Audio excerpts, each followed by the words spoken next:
सदर अशोक मेहता जी, इस कार्यक्रम के मुख्य अतिथि, पूर्व मंत्री, पूर्व सांसद, पूर्व मेयर, हम सब की बड़ी बहन आदरणीय रीता जी, कमरुल हसन सिद्दीकी साहब, महेश चतुर्वेदी जी, बेनी प्रसाद जी, लाल बहादुर जी, पूर्व विधायक।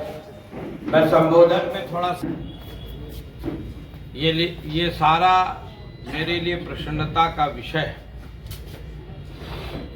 और खासकर जिस तरह से अधिवक्ता लोग आए, प्रतापगढ़ से, अगल बगल के जिले से जो लोग आए, उनका भी मैं आभार व्यक्त करता हूँ।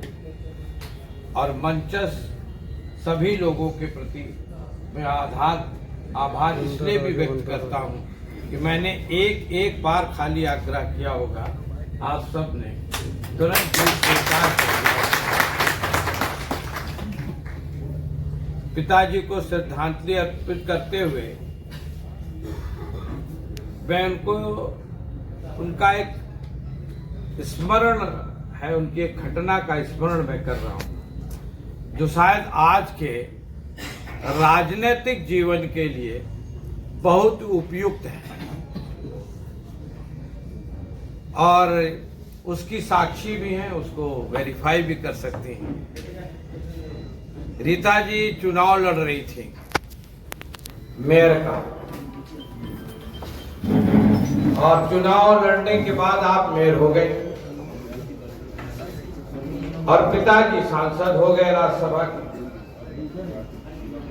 उसके बाद दीदी की तरफ से एक आग्रह आया कि नगर निगम में कूड़ा उठवाने का कंटेनर्स की मुझे आवश्यकता है। तो उसको पिताजी ने सहर्ष स्वीकार कर दिया, कहा ठीक है, कंटेनर कैसे हो जाए। उसके बाद कुछ लोगों ने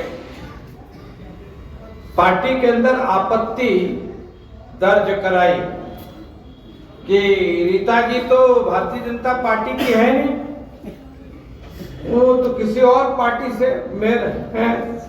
I think it was Sapa, स्वतंत्र इंडिपेंडेंट। तो ये पार्टी के फंड के हिसाब से इसको ऐसे जगह पैसे लगाए जहां पार्टी के कुछ नेताओं को लाभ हो सके, कुछ पार्टी के कार्यकर्ताओं को लाभ हो सके।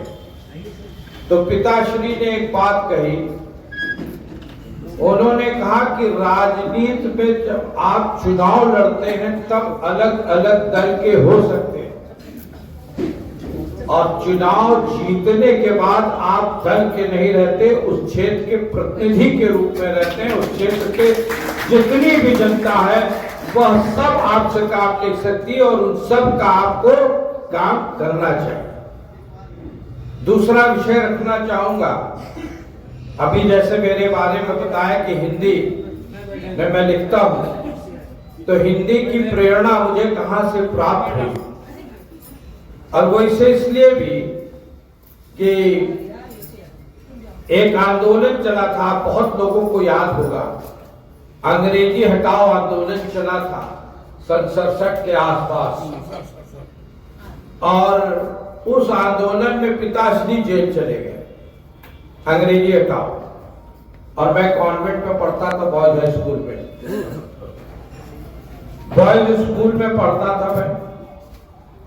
पिताजी जब लौट के आए तो जैसा मेरा स्वभाव है, मैंने उनसे एक प्रश्न किया कि आप ये बताइए, आप तो अंग्रेजी हटाओ आंदोलन के लिए जेल चले गए और मुझको बॉयज हाई स्कूल में पढ़ने भेज दिया। तो उन्होंने कहा कि मैंने आपसे कब कहा कि हिंदी नहीं पढ़नी है।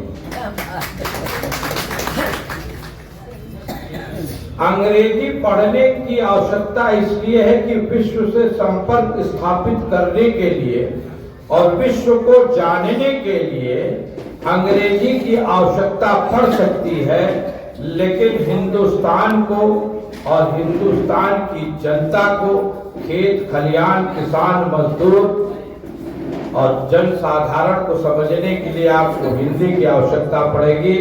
उन्हीं की प्रेरणा से मैं ये सफल कार्य कर पाया हूँ। आगे उनकी प्रेरणा से और कुछ भी करूँगा, लेकिन आप सबको एक बार पुनः बारंबार धन्यवाद देता हूँ। आप सब आए, आपका आभार व्यक्त करता हूँ। जय हिंद, जय भारत।